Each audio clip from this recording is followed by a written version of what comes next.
অনেকেই আমাকে জিজ্ঞেস করে ইউকেতে কি আমাদের ইন্ডিয়ার মতো মিষ্টি পাওয়া যায়? হ্যাঁ, একদম পাওয়া যায়। আর খুব ভালো মিষ্টি পাওয়া যায়। তবে যেই সব জায়গায় এশিয়ান লোকজন বেশি থাকে সেই জায়গাগুলোতে খুব ভালো ভালো মিষ্টির দোকান থাকে। যেমন লন্ডন, বার্মিংহাম, এই সব জায়গায় তো প্রচুর মিষ্টির দোকান আছে। আমরা লিডসে থাকি। লিডসেও খুব ভালো একটা মিষ্টির দোকান আছে, নাফিস বলে। দারুণ দারুণ মিষ্টি পাওয়া যায়। গোলাপ জামুন, রসমালাই, আরও প্রচুর প্রচুর মিষ্টি পাওয়া যায়।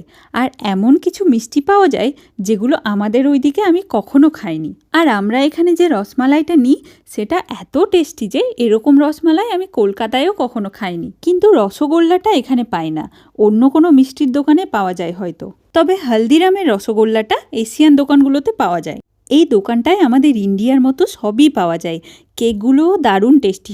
ইউকের সুপার মার্কেটগুলোতে প্রচুর কেক পাওয়া যায়, কিন্তু আমাদের ওই দিকের কেকের মতো টেস্টি হয় না। আর সমোসা, পেঁয়াজি এইসবও খুব ভালো পাওয়া যায়।